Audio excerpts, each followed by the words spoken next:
Welcome back to TacoCorp Sports. I'm Nate. That's Tony. This is Week 13 recap. Today we're going to be talking about what we learned in Week 13 of the NFL season from either an NFL standpoint or a fantasy standpoint, maybe a sports betting standpoint. And then we're going to talk about our NFL power rankings, top 10.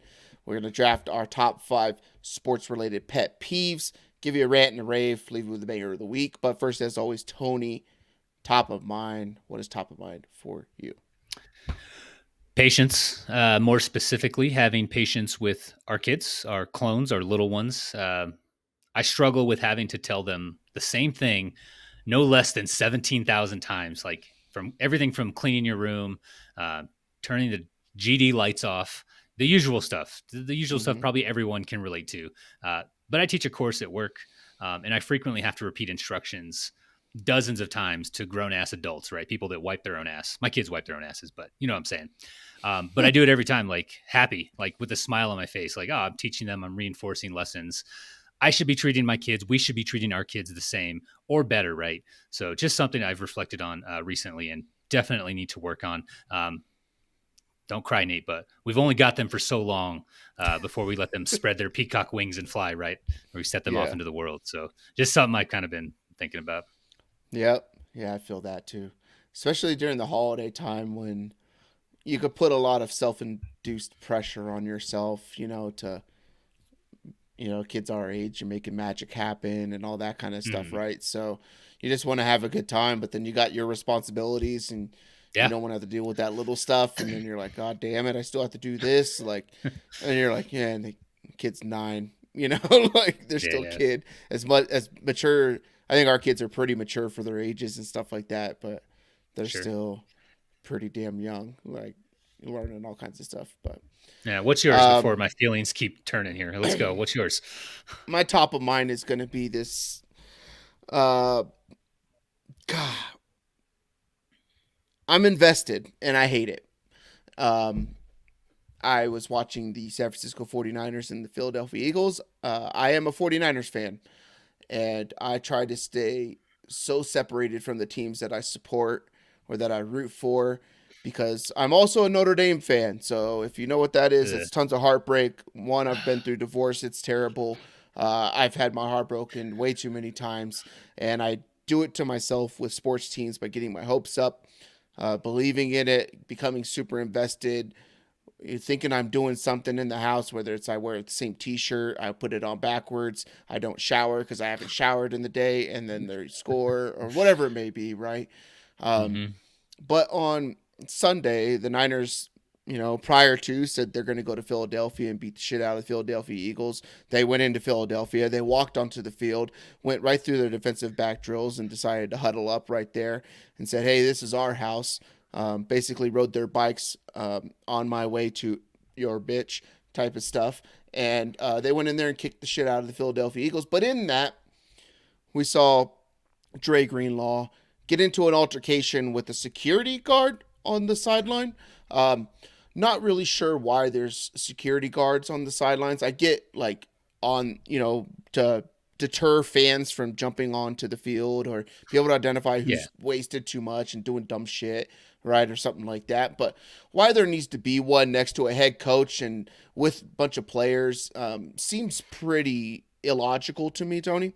Um, there's over 60 like cold-blooded assassins on football fields that are in full body armor, and one of those body armor pieces is essentially a weapon, so much of a Mhm. weapon that if you use it you can be kicked out of football games because it is that dangerous. But no, we need fucking cheesesteak Sam over here to be on the sideline to protect players when an altercation comes out.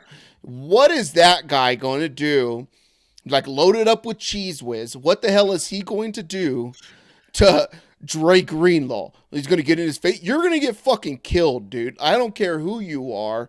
It could be the Rock, Dwayne the Rock Johnson on the sideline. That dude is not doing anything to a guy like, let's say, even Kyle Hamilton. That dude is a cold-blooded assassin playing safety. He will fuck everybody up on that sideline. That dude Dom is not doing anything, and it took away from what the game was supposed to be. Like, could you imagine if it's a different type of player, right? Like, I mean, the outcome was the outcome, right? But let's just say Mhm. it is a quarterback, right? We see how bad quarterback play is with all these backup quarterbacks in the league. It's like half the league has a backup quarterback and the product's trash.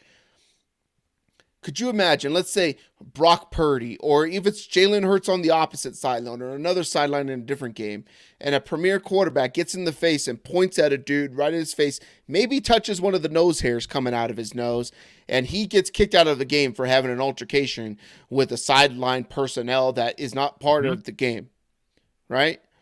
But no, it happens to a defensive player. That could change the entire outcome of the game, right? And guys are getting fined for getting ejected and all this kind of stuff. What are these dudes doing on the sideline? Like, I don't get it. And it was really frustrating. But at that moment, I sent a text in our group text that we do for sports betting with a You bunch of just looked at buddies. it.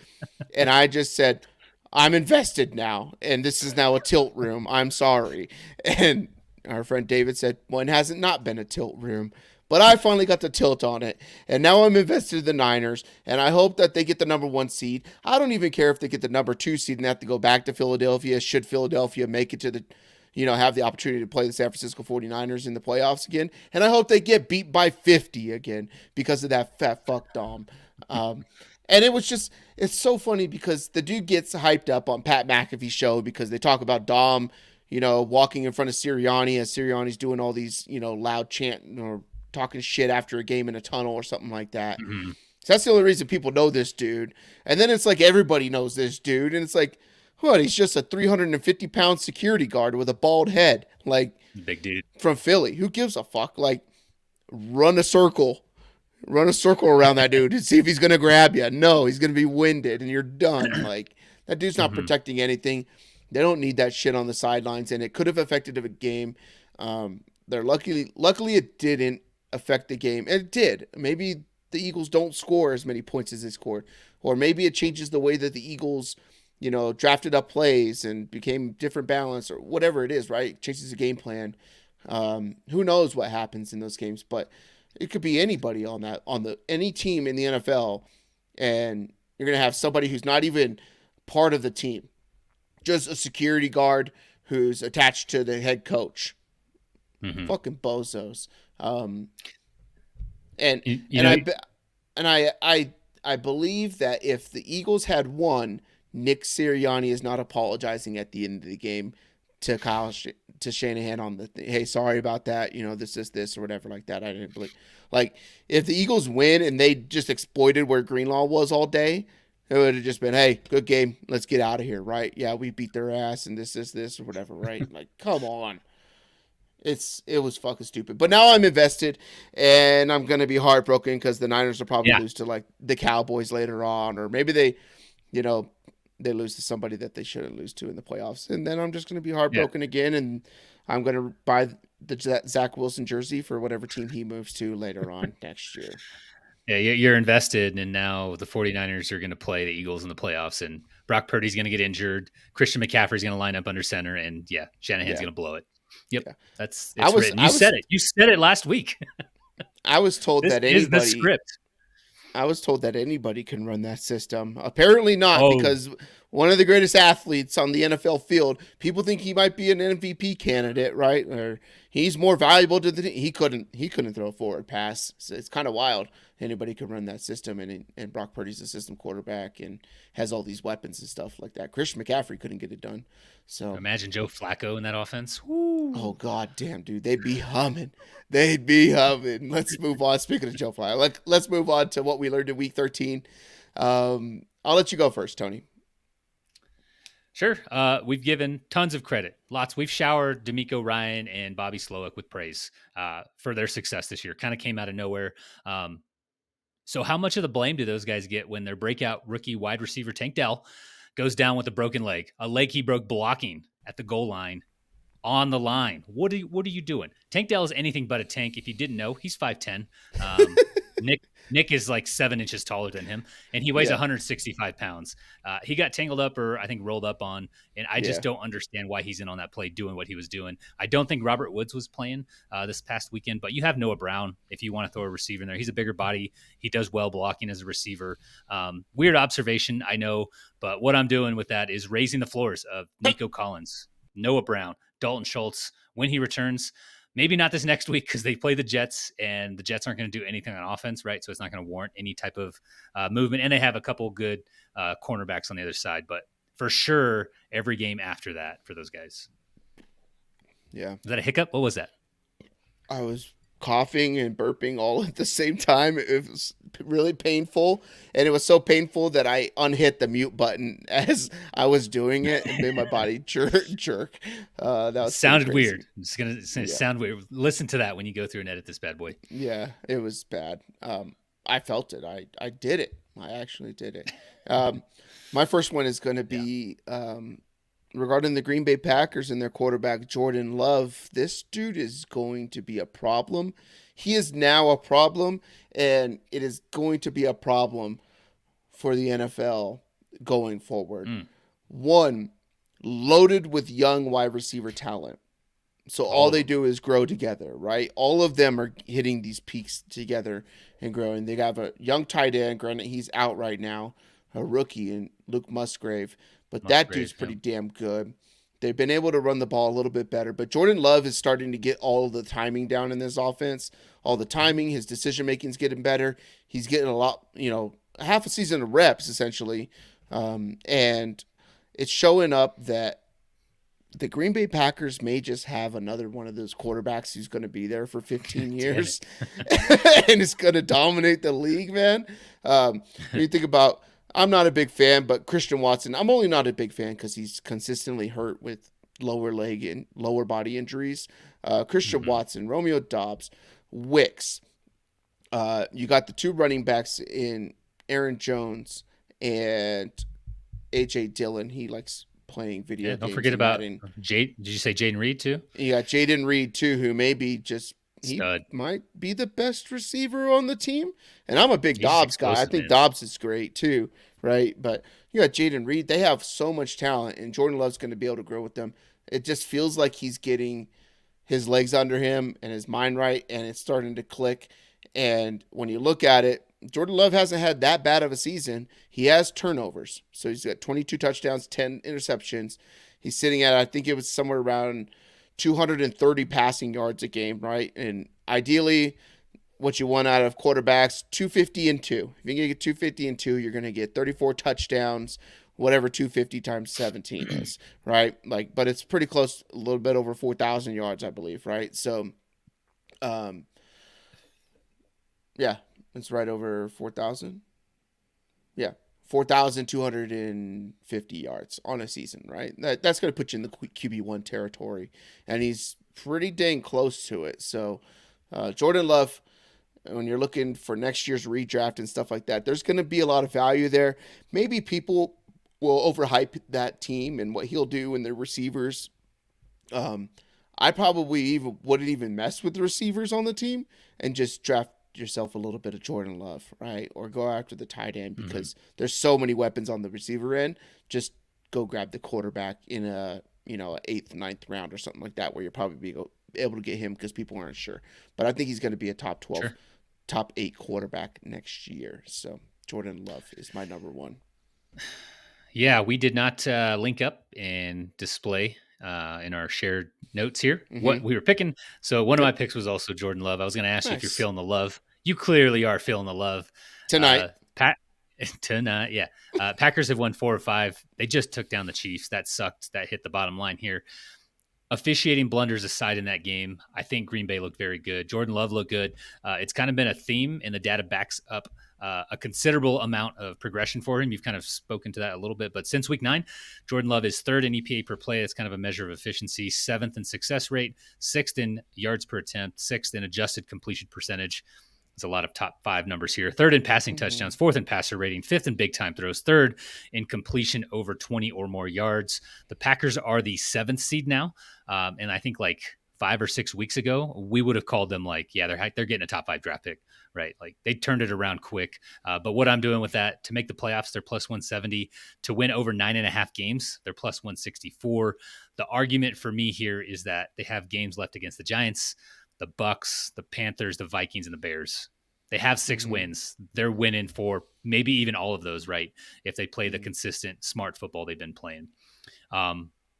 If you're less optimistic, just take them each week. That's the strategy Nate likes to employ here in these situations. They're sixth in the NFL, averaging 3.6 above the spread this season. So if the money line isn't there for you, just take the spread. That might be a better option. Mm-hmm. Yeah. Yeah. It's funny because, we try to be pretty open about what we've said, and all of our stuff's on the record. You can go back and watch other videos and stuff like that, right? But our preseason projections, I was like, the Green Bay Packers, they'll be lucky to win 4 games. They're going to be one of the worst teams in the league, competing for the number 1 overall draft pick. And then a couple weeks into it, it's like, wait a minute, there might be something here, right? They come out and get some early win, and then all of a sudden it was like, nope, they are who we thought they were. Because they went through a bad stretch, right? And then now it's like, but you could see it from the quarterback position, and it's so much more different. It's so much more comfortable. It's so much more. They're so aggressive early in games, right? Which is when you're talking about Jordan Love coming out of Utah State, like that's just a pass-heavy offense. Mm-hmm. But then you come out and you're all right. We're gonna run the ball. We're gonna chew up some clock, and then take advantage of our crowd and our weather and all that kind of stuff. Mm-hmm. And they're just over the last few weeks, they've just been like really Thanksgiving is when it kind of came out big time of like. Okay, this is what we're going to do, right? It's just like sling it, sling it, sling it, sling it, sling it. Oh, yeah. By the way, you're still the same old Lions, right? So that was pretty interesting. My second one.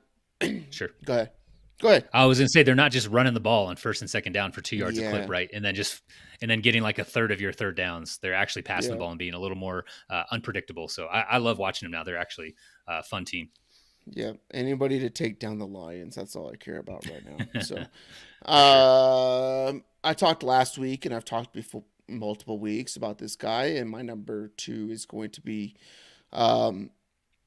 just feed us more Jonathan Mingo. Nobody likes Jonathan Mingo for some reason because he's on the Carolina Panthers, but Jonathan Mingo, talked about him last time we were on in the Week 11 recap. This week against the Bucks. Pretty low scoring game. I think it was 21-19, 26-19. It was a short, like lower scoring game or something. Jonathan Mingo, another 10 targets on the day, 6 receptions, 69 yards. That's 12.9 PPR points from a Carolina Panthers wide receiver, not named Adam Thielen, because Adam Thielen stinks, and he remembers that he's white and he's old and he's playing in the NFL, which does not produce statistics in the NFL. But Jonathan Mingo, I honestly believe, like, where can you get a wide receiver 3, like a back end wide receiver 3 flex option who's going to give you a floor of 10 points? Like, he's no person you're putting wide receiver 3 or in a flex spot is consistently getting 8 to 12 targets a game, and Jonathan Mingo gets that, right? Even if he catches like this last week, 60%, that's 6 grabs, that's 6 points into PPR, 3.5 points PPR. He's going to get 50 to 80 yards, somewhere around there. Hopefully they can get him in the end zone if the Carolina Panthers could ever score a touchdown on the offensive side of the football. But the interesting thing is Jonathan Mingo is only 12% owned in ESPN leagues, and that is criminal to me. So if you are in an ESPN league, or you can go check Yahoo or wherever, I think Sleeper, he's like 93% owned. And nobody out there in the airwaves come at me talking about how Sleeper's a better platform. They're sharper players. Sleeper is worse, and that's my third one that I'll get to after on how terrible Sleeper is as a platform. But Jonathan Mingo, he's available in the league, you need to grab him up, especially if you're playing PPR. You can't just be allowing. It doesn't matter who the player is; they're going to get 10 targets a week. They're a starting player on your team. Like, no one's going 2 for 10, for 3 yards unless your name's Kadarius Toney. So, but yeah, man. Jonathan Mingo, roster that dude up, especially ESPN. 12% owned is wild. I like that a lot for 2 reasons, Nate. One, Adam Thielen is up there in age. I don't know if it has to do with his skin tone. Older receivers that play the way he plays, they don't make it through a whole season. Is he like 34, 35? He's up there. Might as well be like 50. And B, the Panthers, they suck. So they're going to be in kind of a negative game script, which is good for the passing game. So all those targets are always going to be there. I don't think that team's going to, start winning games all of a sudden. So yeah. I like that pick a lot. I knew you were going to pick the Mingo thing, so I didn't put that one on my list. As I started looking at like utilization, I was like, Nate's going to do this one. Let me skip it. Yeah. My final one here. This is a season long observation, but feels like it was especially noticeable on Sunday this past weekend. Targets per route run at the tight end position on the season. If you just look at the rankings, Trey McBride, number 1. Sam Laporta, number 4. I have not seen tight ends this young be so freaking effective and as critical to a team's success or offense as those two have. Other stats, both those guys are top 10 in target share, top 10 in PPR scoring, top 10 in highest score for tight ends on the season. So they've had some massive ceiling games, and both top 10, in air yards. So it isn't all just short dump offs that they're taking from Kyler and Jared Goff. What I'm doing, if it's not too late, getting these guys in Dynasty, the price might be a little high in like Laporta, but McBride's probably affordable. The window for, staples at the tight end position, there's only a couple, but the window for Travis Kelce shrinking. Mark Andrews is getting up there in age, coming off injury, right? Dallas Goedert and George Kittle, those guys are good, maybe not as reliable as we thought just because of how many other mouths there are to feed on both of those teams. But the future, I believe, is guys like Laporta, guys like McBride, Musgrave's good. Maybe Mayer can be something, but you could probably throw Dalton Kincaid in there as well. But buying those guys in Dynasty, if you're able to, because I think they will be the stability at the tight end position. Just 4 or 5 names. There might be a few others, but especially those guys. Yeah. Drafting tight ends in Dynasty is like one of my favorite things to do. Like just throw all of your darts at it. Right, you can trade for other pieces, but to draft tight ends and throw them in taxi squads, right? So like, I think when we started our Champions League one, where we combined 4 leagues, the top 3 teams in 4 leagues into one to see who's the best. My first pick was Kyle Pitts because I was like, yep, I want a tight end, right? Then you back it up with like Jake Ferguson and Luke Musgrave, and just every year you just keep grabbing tight ends because it's such a premium asset that if you hit on one, like you're set for a long time, right? Like these dudes who are fantastic pass catching tight ends stay fantastic pass catching tight ends. And then if you have multiple of them, feel free to trade them off and get a bunch of first round picks because people are willing to pay first round prices for a tight end who's going to be in the top, 5 or something like that and have such a big point differential. My third one's going to be about sleeper IDP projections because they're fucking terrible. So if you play IDP out there, right, which I think is one of the funnest ways to play fantasy football because you technically analyze the defensive side of the ball when you're talking about what you're going to do on the offensive side of the ball.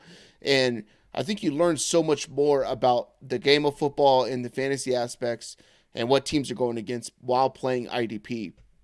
But these things are terrible. So there's an inside linebacker. I've bet this guy's over tackle props for a long time this year. Made a lot of cash on it. But for the Atlanta Falcons, his name's Nate Landman. I have him on my team, right? But here's the thing. This dude's projection all year long has been 0 for the week. So there's no projections that he's going to score any points every week. I don't work at Sleeper, Tony, but everybody hypes up this platform like it's something awesome and great. It's terrible. And after a guy misses a game and he's on the IR or whatever, and he might be coming back from the IR, like he's still hurt but hasn't been cleared to play, they won't allow you to make fucking roster moves or even change your lineup. I hate that aspect of it too. You don't have to do that on ESPN. They'll let you keep a guy in your IR spot or something like that, right, if he's questionable. But since he took over as the primary inside linebacker for the Atlanta Falcons in week 4, he's been linebacker 19 on the year with multiple games above the 17-point mark. And this guy's sitting on waivers at an ownership percentage of 26%, and only 15% of the people are actually starting this dude on rosters. The dude's a primary inside linebacker for a team that doesn't score a lot of points. They're in close games, so game scripts are pretty mellow, right? Like they're going back and forth. They stay balanced. Teams pass over the middle against this team. They run up the gut all day. And then when they start losing games and they're down by 7, 10 points or something like that, teams run out the ball on them like crazy. Nate Landman, pick this dude up in IDP formats because, and you could find this stuff all over the place. Like Jabril Peppers Like, especially in Hmm. the defensive secondary, you'll see Jabril Peppers. This dude's getting 7, 8 tackles a game, getting you double-digit points on a weekly basis from a defensive back standpoint. And his projection every week's like 3.6. Like, all these projections in IDP are terrible. So if you play with a bunch of box score watchers who don't actually watch the game of football and understand who's playing and who's getting time, you can really rake on sleeper fantasy app because they're terrible at projecting it. All their projections are terrible. Most of these sites' projections are terrible. You look at guys on the waiver wires this week of wide receivers, right? Let's just say wide receiver Jacksonville Jaguars. What's the kid's name? It caught a touchdown when he was out of bounds. Richardson, I think his name is. Um, For the Jags, is it yeah, Washington? Washington, right? So Yeah, Washington catches that pass. Now he's projected for like 8.9 points in fantasy football because the guy caught a couple passes for whatever I saw 60 that. yards or something like that, right?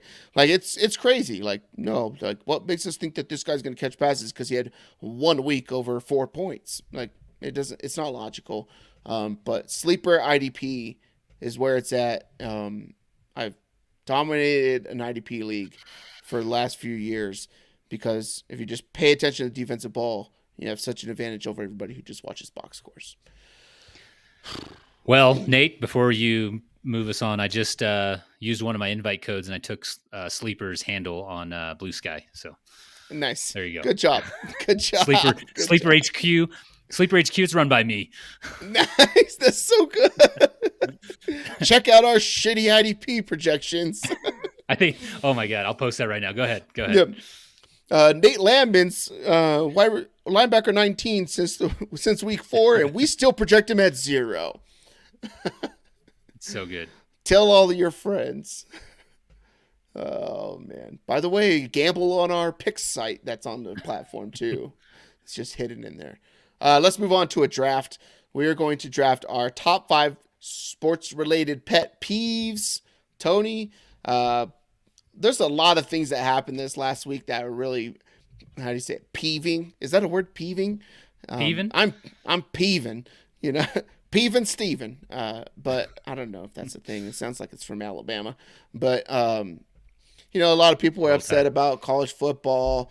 A lot of people are upset about. I'm upset about how the Kansas City Chiefs basically rely on penalties in their name on the back of their jersey to get penalties to move the ball down the field because they can't do it anymore.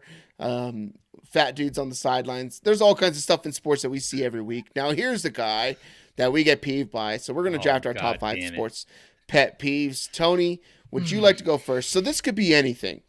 Anything. Okay. It could be things with baseball, football, broadcast booths, people who analyze the sport, or marketing, or whatever it may be out there. I've got a lot. Yes, I have a lot. I've been wanting to bitch about a lot of these things. You put them all in one draft to make this fantastic for me.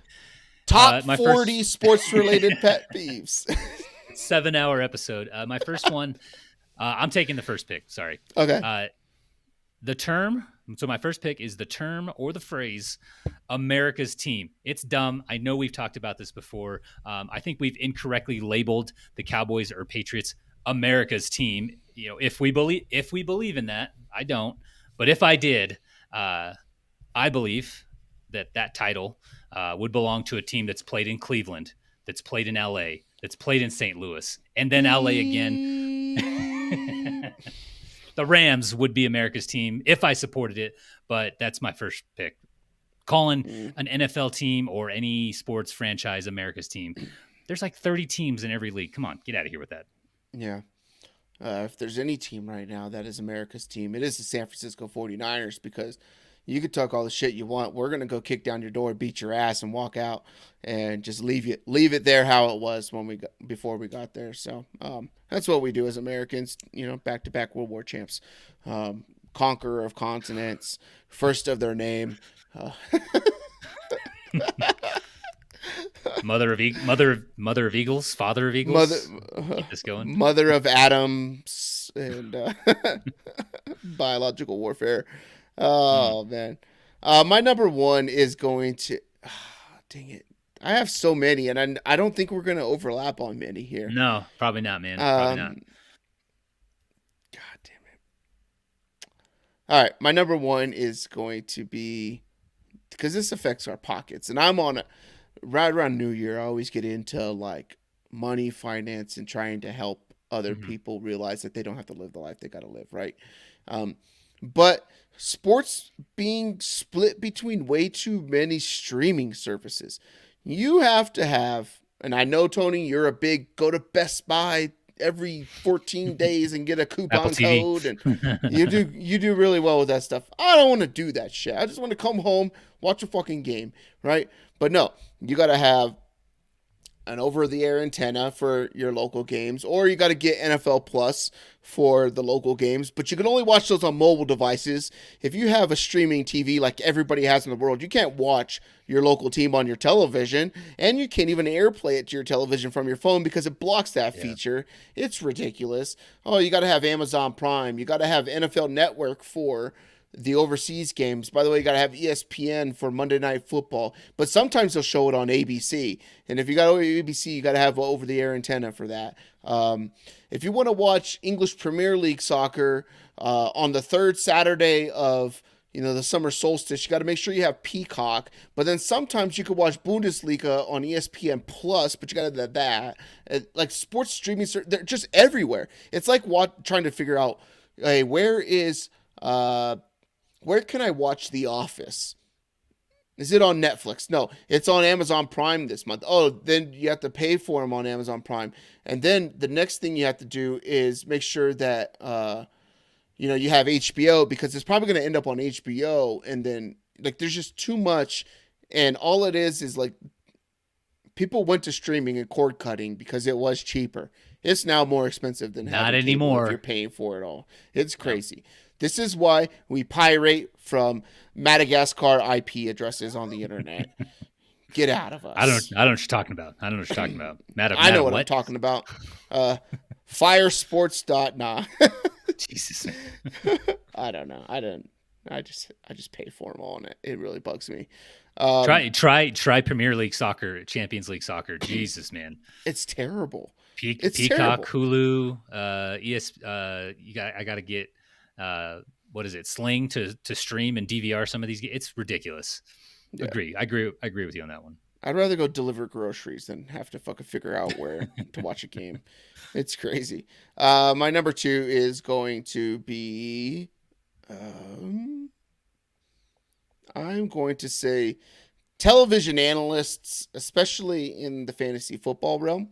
So I remember this vividly, and it's stuck with me because I fucking can't stand this chick. And it's because it's a girl. No, no. Week one of the NFL season, I'm watching ESPN's, Fantasy Focus or whatever. Fantasy Hmm. football now in the morning, right? Because it's whatever. It's about fantasy football. Let's get in the mood.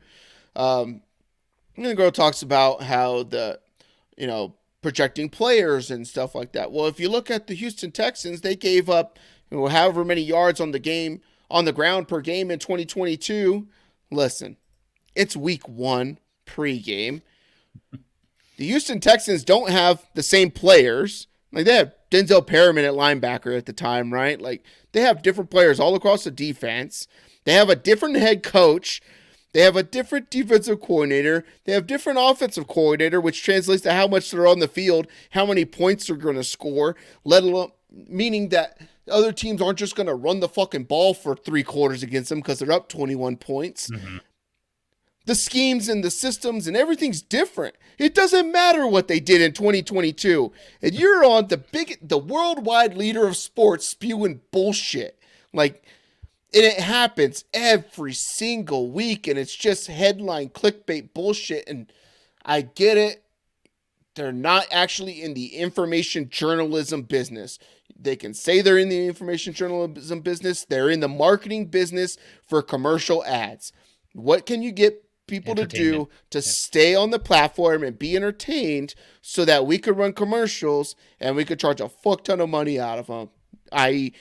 Disney, or that's owned by Disney. So whatever, all those fucking companies underneath it, Frito-Lay, Pepsi, all that. Like you see a Pepsi ad on a Disney thing, it's like it's the same company. Like Jesus Christ. They get a discount. Yeah. But I wrote very offensive words in here that are probably calling me a bigot, but I'm not going to say them. But that stuff really peeves me when it's like just bogus analysis based off of actually nothing about what's going on forward. Because I think that if you're going to analyze fantasy football or sports, you should be looking forward and not backwards. And that is an issue, and it gets on my nerves. Does it chap your ass? My ass, my lips, my taint, between the webbing of my toes. I got chapsticks for everything. Okay, moving on. My second pick here. It's gonna go back to financials. I have so many, and I know we're not going to overlap, but you're talking about money. So this one is it's jumping to the forefront here. Tipping at concession stands if you're going to games. You literally just grabbed a $15 beer, which I'm paying like quadruple for, and you opened it and handed it to me. I'm not tipping you. Yeah. Stop asking me to tip you. And most places, like I usually solve this problem, but I carry around cash to do the envelope thing, the Ramsey envelope budgeting thing. So I carry around cash. That eliminates that. Stadiums don't even accept cash anymore. It's all card. So you're forced to say no. And I say no. I say no to tips everywhere unless I'm eating at a restaurant or something like that. So yeah, tipping at concession stands, it's freaking stupid. Domino's does this crap now too. When you can go pick up a pizza, you're just paying for it and they're asking for a tip. Why are we doing this? That tipping culture in America is terrible. And it's literally just like, oh, it's going to ask you a question, and they turn it and act like they don't know. You know a question. Like, you know a question, man. Like, why are we tipping everywhere? Like where was I? I was somewhere and they had a tip thing. I forget what it was, but it really pissed me off. I was like, why am I tipping? It was like a goods store. Yeah. Like it wasn't even like a service. I picked up stuff off the shelf. Like I'm tipping you. It's crazy. I love tipping, man. Like that's one of my favorite things to do. This morning I went to Waffle House.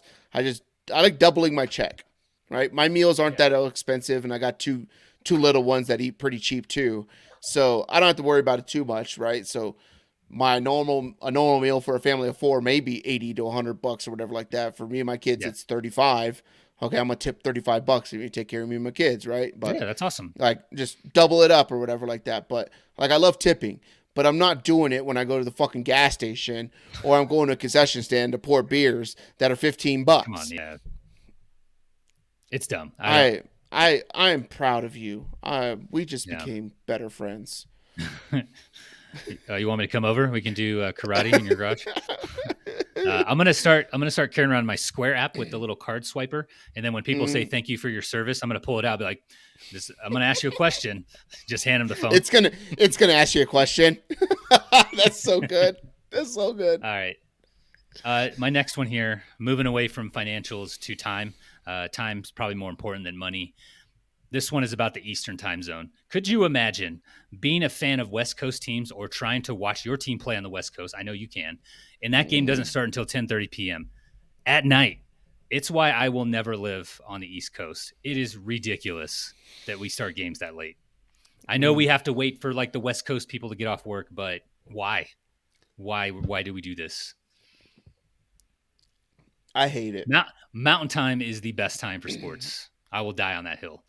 Yeah, there's a lot of people who say Central. I don't believe that's true because we'll go when we record these, most of the time we're recording on Tuesday night because I had something come up on Monday night. But we usually record right after Monday Night Football. It's 9:30. Yeah. At night here Mountain, right? I don't want to be up till 10:30 on the East Coast or in Central Time and then waking up at, 4:30 to, get a little sweat in and get ready for work and get your kid. Like, no, man. Yeah. Like, the East Coast is the worst. The East Coast is the worst.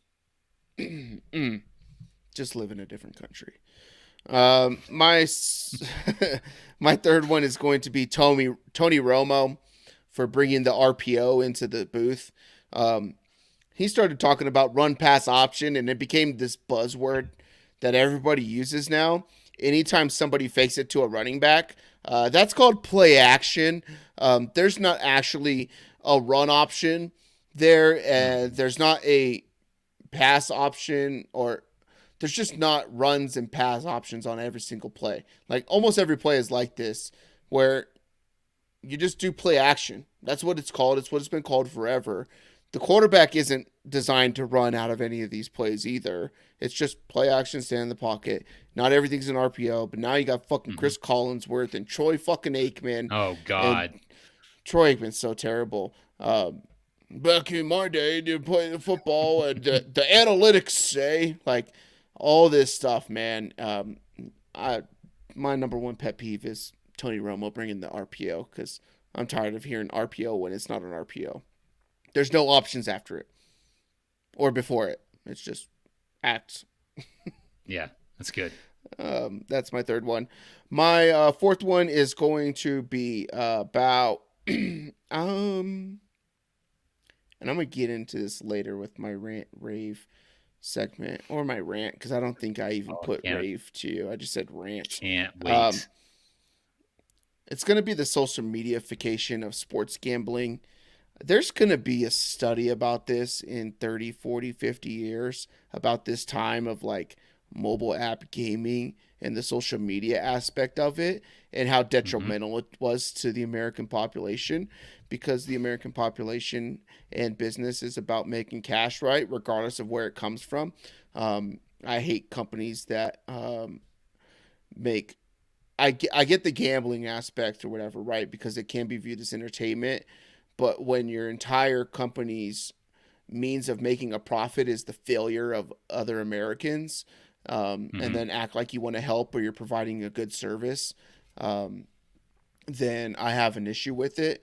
But the social mediaification of it's become like a cool thing and a fun thing to do.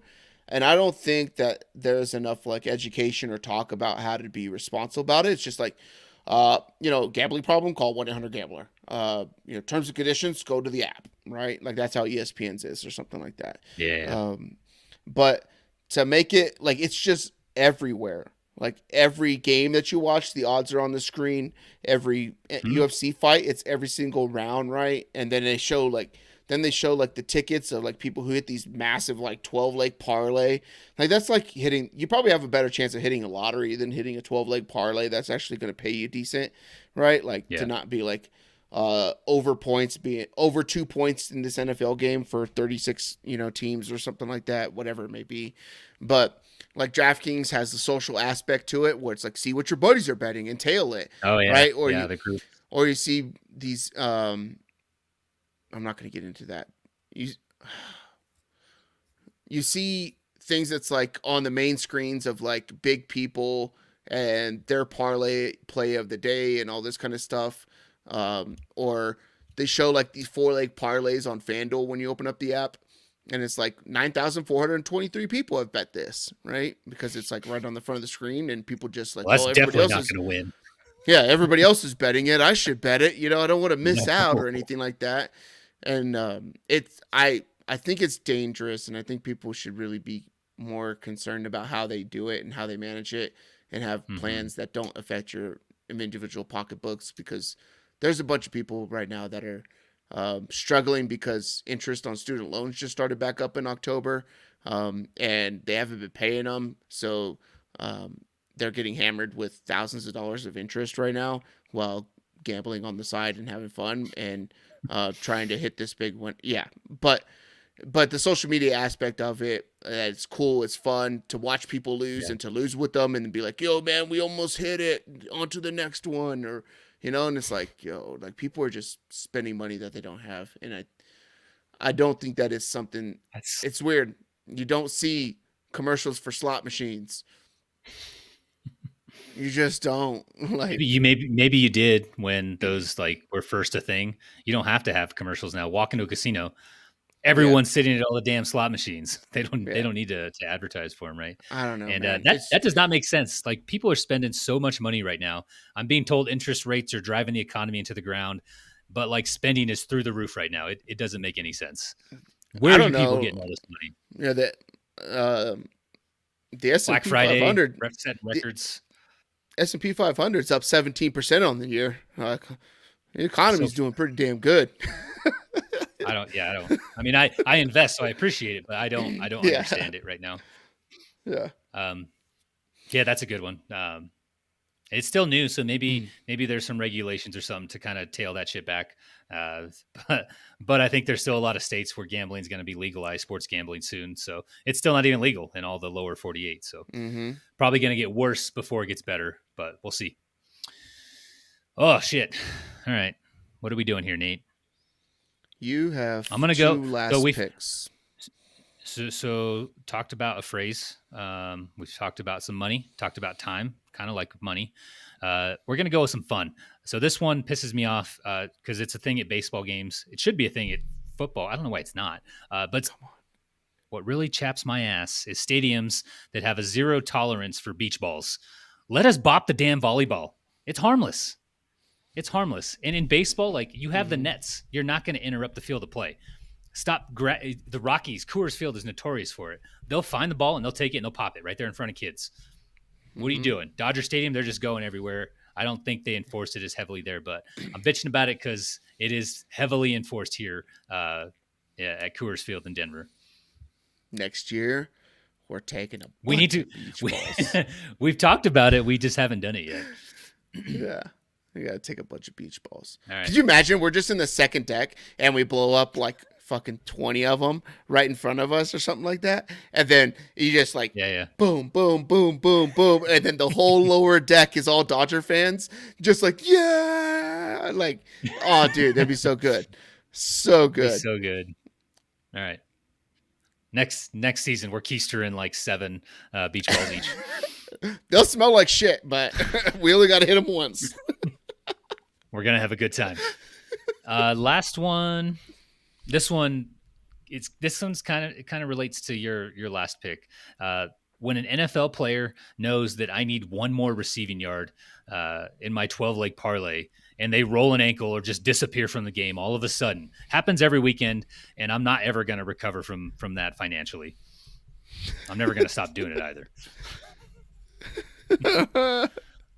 That's pretty good.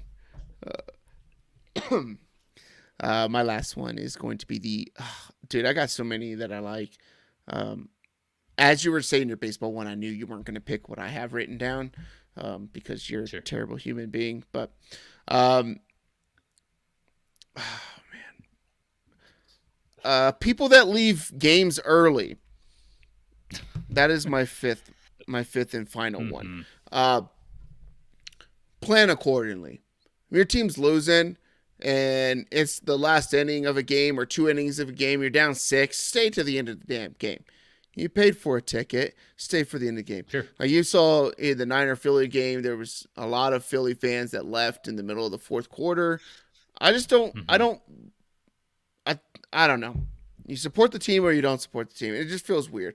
I noticed, Tony, that you adjusted your parking procedures and your plans for when you go to Coors Field, because I remember back in the day we go to Coors Field and you would take the train in, right, from University of Denver or whatever like that, but the train wouldn't run past like 10:30 leaving the stadium. That's so stupid. You would have to leave at the start of the 8th inning, right? Now you're missing bombs in the 9th. Like, coming back, or got a rally cap going on. We pull out the rally monkey.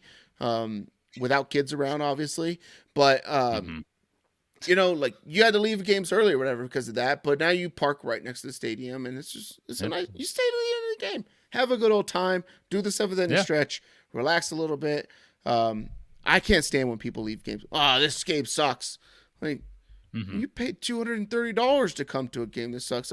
I'll stay to a game that sucks. Like what else do I got to do? Go sit in traffic a little bit longer? Like exactly. Oh my gosh, man, I can't stand it. So, all right, we'll recap them and then we'll do some honorable mentions because I have a bunch here. But Tony, you got America's team. This is top 5 sports related pet peeves. Tony, you got America's team. The tipping at concessions of in-person games, the East Coast time zone, banning beach ball policies by losers who can't win more than 35 games in 162 in an MLB season, and NFL players purposely getting hurt. One nice short of you banging a 12-legger, super mega max whale, goat whale pick, bookie breaker, fucking parlay. Um, I have uh, sports being split between way too many streaming services. Tony Mm-hmm. Romo bringing the RPO into the sports broadcasting booth. People who leave games early. TV fantasy analysts who talk about last year's stats for teams and don't understand that players and coaches and schemes are completely different and last year doesn't matter. We're forward, Mm-hmm. backwards looking instead of forward thinking, and Yep. the social mediaification of sports gambling. Well, you got honorable mentions. I do. I had one. I started it here with refs who can't keep it in their pants. They take the game over with flags.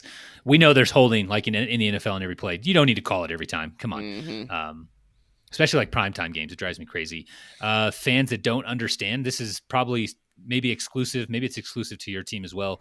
But at Mile High, Broncos fans, I went to a game. Rams weren't playing. I wore my Aaron Donald jersey.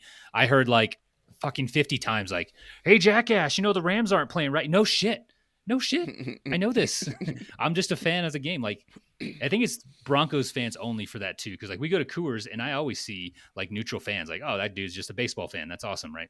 So Yeah. that was one. I had another one. You don't see vendors like the lines are fucking always backed up in between innings, periods, whatever, halftime. We can solve this with vendors walking through the stands. Why don't we have this anymore? Didn't Yep. see a single one at the football game. And honestly, if there was one, I probably would have bought some stuff because it was Yeah. cold. One, I didn't want to freaking go out in that, right? I'm warm sitting next to everybody and I didn't want to go stand in the stupid lines. So that pisses me off. Relegation would help tanking, I think, in American sports, but they're never going to do it. And the last one I had was bandwagon or fair weather fans Yeah. of any sport. Any sport. That's like a universal thing. Drives me crazy. Yeah. If your team sucks, Yeah. stick with them. You don't deserve your team at their best if you can't stand by them at their worst. Yeah. I agree with that. My number one honorable mention was the lack of horse troughs in bathrooms for males. They've gone to the individual urinal. There's not enough space. Um, Yeah. I really didn't have that one. I just thought about it though, but it makes sense. Now I have the automatic first downs in football. It's 3rd and 25, and you get a 5-yard penalty, a 5-yard holding call, automatic first down. Get the fuck out of here on defense. Like that's terrible. I have I should have picked this one. In-game interviews by coaches and managers. What's the point? They're not telling you anything.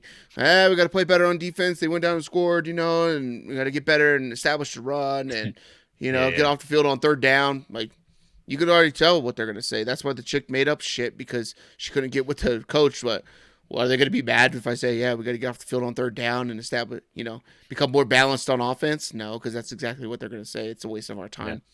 Yeah. And they're so delayed.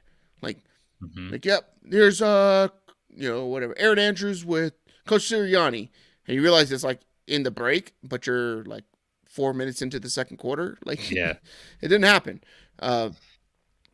Free throw high fives, I fucking hate them. They're the worst. Whether you make it or you lose, like, why are we high fiving there?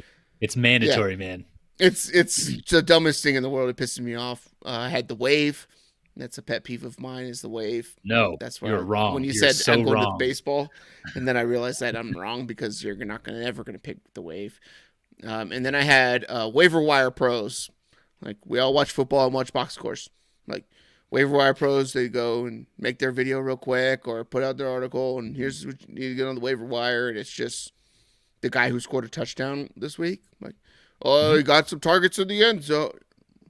I did. Like, one target in the end zone, scored a touchdown. Like, happens, Kyle Juszczyk scores a couple touchdowns a year. You ain't adding them to your damn team. Like, running back landscapes, a little dry out there. So that is that for me. Tony, I wrote. Let us know in the comments what your sports pet peeves are. Whether even if you put it on the Apple Podcast or Spotify, wherever you listen to this, or preferably comment on the YouTube. Let us know. We can have some dialogue there. For sure. We usually do rants or raves. I just told you to rant. I don't know what you got, so I'll let you go first. All right. I do have a rant. You did just let me rant for like 5 different things, or 10 with the honorable mentions. But I do have a rant. I'm going to rant about how much we're paying quarterbacks in the NFL. This season, we've lost Joe Burrow. We just lost Trevor Lawrence. We've lost Deshaun Watson. We lost Kenny Pickett, Anthony Richardson, Daniel Jones, Kirk Cousins, Jalen Hurts. He's been on and off the field. Thought he had a concussion. Not sure why he came back in this last game against San Fran. Brock Purdy, he's been kind of banged up. Lost him last season in the playoffs, right? Stafford's missed time last year and this year. Kyler Murray didn't even play, I think, until like week 9 or 10. Aaron Rodgers played 3 snaps. Derek Carr can't stay on the field. Probably going to miss this next week. We're getting Jameis. We're paying quarterbacks hundreds of millions of dollars for what, Nate? Just to watch Jake Browning start in place of Joe Burrow and outplay him? Just to watch Joe Flacco lead the NFL in air yards and almost steal a win from the Rams? Stop paying quarterbacks. Why are we giving them so much guaranteed money? Sure. I agree. Yeah. And that's why the best team in the NFL doesn't pay their quarterback. Exactly. And he's got Draft to have him a in the roommate. last round. He's got to have a roommate. Tommy DeVito doesn't even do his own laundry. Yeah. Dude's out here beating the New England Patriots. Better than Daniel Jones. We're paying him $40 million a year, though. Come on. Better than Mac Jones. Better than Bailey Zappi. Better than Malik Cunningham. Better than Tom Brady. Hey, the list goes on. I said I was going to rant about this stuff, but so this is why when we do like picking winners, right? I wanted to make sure, Tony, that when we did it for our learning purposes, right? Like, yep. Sure, we can recommend stuff or whatever like that. We do it a little bit in the fantasy thing or whatever like that. We talk about what we would do. And I think that's what we talk about a lot. Like, hey, this is what I'm saying. This is what I like or whatever like that. I'm not telling you to go out there and do it, right? Other than Jonathan Mingo, you need to roster that dude. It's just insane not to roster that dude. But a lot of what we do here on the channel is for our own learning and for ourselves to get better and watching ourselves go through this process, right? And talking weekly about it. And that's what we do with picking winners. When we talked about it, it was like, hey, we're going to pick things to win. We're going to come up with our best bet, but it is a process to figure out, can you be profitable betting strictly the money line for an entire NFL season? Because everybody thinks that they can just pick the money line. If I could pick teams to win, right? Yeah, because everybody picked the Cincinnati Bengals with Jake Browning to go 31-36, and then they have 3 passing attempts by wide receivers in the game. Fucking ridiculous. One of them's an interception. But we talk about it from the standpoint of us learning and seeing and experimenting with what we do, and are we good at it or are we not good at it, right? People could do whatever they want to do if they decide to follow. We're not telling you this is what we think is this, right? Or, hey, go out there and bet this, and then we're going to brag about, all our bets hit and this, and, you guys should be following the channel. No, it's just for us to learn. But there's a lot of social media influencers, and one that really fucking pisses me off, dude, is this dude. It's like at Trent Atcha. So he's founded Book It Sports HQ or whatever like that. It's basically he did a good job with creating his company and his media platform to be sports gambling entertainment. So it's not sports gambling advice. But what he does is he actually works for like Prize Picks, right? He's an employee with Prize Picks and had to move to a state so he can get paid by them because of the state that they have jurisdiction in. And the dude is all over, like he's super, I mean, his stuff's funny on social media, but it's like always about like little Timmy needs college fund, or he makes really funny videos and stuff like that. But the thing is that everybody tails him, and he knows everybody tails him, and he's betting like $1,000 every one of these things. The guy's probably in his mid-20s or something like that.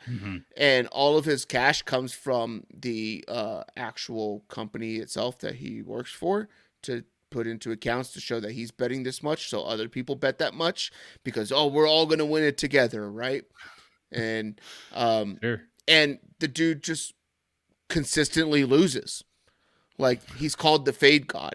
I think he even has in his bio, the Fade God, because it became a thing where everybody's just like, I'm playing everything opposite of you because you never win, right? But then there's a whole list of people in it like, I'm tailing, or whatever, right? And everything like that. But like that stuff, like people do it and then they become responsible for other people's actual finances, right? And people don't understand that all the dude is doing is marketing for Prize Picks, and that is it. And it really bugs me because I listen to like a guy I learned a lot from is a guy named Jeff Mans, right? He's a fantasy analyst out there. He's been doing it for a couple decades and stuff like that. I believe in his processes, and that's what taught me about offensive lines and coaching schemes and all that kind of stuff. What got me really interested in it too. Um, but he was talking on his podcast, One Man's Opinion. I believe this is 2 weeks ago, and he was talking about how he doesn't have any sponsors on his show because he stopped working with certain sponsors because what they want him to do is he doesn't find to be ethical. So he had a sponsorship with a sports book. He said one of the major ones, so I assume it's either FanDuel or DraftKings, to put up a parlay, a same game parlay, right? Like you see across the banners all the time. Darius Butler, Pat McAfee, Kay Adams, whatever it is, right? All these people who are prominent and famous or whatever like that. So he went through, and he said it was earlier this season, and he put one in, and it was like Tank Dell alt line. Who else was there? Was like Romeo Dobbs alt line, something else with an alt spread or something like that, and it got you to like plus 120, right? It was 3 legs to get you to plus 120 for a bet, right? And they told him we'll never put this on the site because nobody knows who these players are. They're not marketable, and we're not in the business of putting things on our site for the purpose of people to win. Like, we don't want plus EV bets to be promoted on our site. So these players are not marketable enough. So no one's going to, we're not going to have a bunch of people bet it. And then if a bunch of people do bet it, we're likely going to lose. So they literally said, we don't want your picks up on our screen because we don't think that you're going to end up winning. Or we think you're going to end up winning, right? So that's basically all of this whole influencer thing is, and it bugs me every time I see stuff up there and you hear it on shows or you're hearing it on ESPN because they have ESPN Bet now, right? And then you have ESPN analysts giving you betting advice on what to bet on their betting platform. Do you think that they would be employed there if they were giving out bets that were just fucking hammer and killing the book? No. And it's terrible because they know what they're doing and why they're doing it, and it sucks. And I just want everybody to be cautious with it because it's growing so much, and it's all in your face, and your algorithms are really smart to put things that you enjoy watching or you enjoy seeing or you like interacting with, which is fantastic. But when it can be detrimental to you, your family, your kids, your future, whatever, keeping your house, like there's people all over the place that are like, you go to Las Vegas, there's people dying on the street because they don't have anywhere to live, eat, drink because they moved there trying to make it big and didn't. And you see it, it's gross, it's disgusting. And just really be careful because it is fun to gamble. It's fun to bet on sports. It's fun to root for that. It gives you a little bit of something here or there. We probably wouldn't even watch, 95% of the NFL teams that we do. Probably. Or games or anything like that. Like, I could totally spend a Sunday doing something else, but I play fantasy and I gamble a little bit, right? But we'll talk about that probably in the off season of like things to really consider when gambling, like, setting a budget and all this kind of stuff, right? And unit sizes and stuff to keep you going. But Nate, I have an update. You are now looking at I use another invite code on Blue Sky. You're now looking at the owner of the Book It with Trent Blue Sky account. AKA Trent Atcha. I also grabbed his profile picture, and my first post is "Stop tailing my bets. I lose a lot." 3 exclamation marks. I already got a link. Dude, that's so good. You took his profile picture and everything. Yeah, I sent you a picture God, of the post. I see it. That's so good. I'm gonna start doing that. I'm just gonna start taking people's accounts on Threads and Blue Sky. We're moving to one of them, and maybe sell them back to them one day, or just post stupid shit. Truths. Yeah, that's good. If you're still here, thanks for sitting through all that. As you can tell, I'm very passionate about people losing money and putting themselves in harm's way. Right. I've done it before and I got myself out of it and I'm passionate about it. So I'll always spew that. If you're here still, consider subscribing to the show, hitting a like, sharing it with a friend, maybe share a clip, right? You think you can share from a spot in the show or whatever like that. Comment down below. Let us know what you think your top pet peeve is, or if you have 5 pet peeves or 10 or 15 or whatever like that. And let us know if Jordan Love's going to end up being a dude. If he's like the next Brett Favre, the next Aaron Rodgers, he's going to be a Jet and a Viking one day, have some allegations and do some crazy shit. Maybe he steals welfare checks. I don't know. I don't know what it is, but and then make sure you follow on Spotify as well. Apple Podcasts, leave a review, and if you want, you can just do 5 stars. Like grandma said, if you ain't got nothing nice to say, don't say nothing nice at all. Maybe that's why no one comments on our posts or on our YouTube videos anymore. But yeah. Anything else for the people before we get out of here, Tony? Share the channel with your dad. Science has proven that dads love YouTube. Mm-hmm. And they love podcasts on YouTube. The goddamn radio's on the TV. And you don't have to pay. You don't have to pay. This is free. This isn't like a streaming service, so free fitty. We skip power rankings. I know. I have question marks by power rankings. Oh, I skipped the power rankings. What am I doing? I had them written down somewhere. You want to do them on my show? We can do them on the other show. Yeah, let's do it at the beginning of picking winners, because that's what it kind of follows into. It's just good to have power rankings to give yourself a buffer on recency bias and all that kind of stuff, right? So yeah, I'll plug it into my notes. We'll do that. Let's do that. Yeah, it'll be quick. All right. Anyways, for Tony, I'm Nate. This has been TacoCorp episode 121, banger of the week. In honor of the Niners beating the shit out of the Philadelphia Eagles. Matt texted me about how he has to sit on 37 pillows because his ass is so sore. Going bad, Meek Mill. For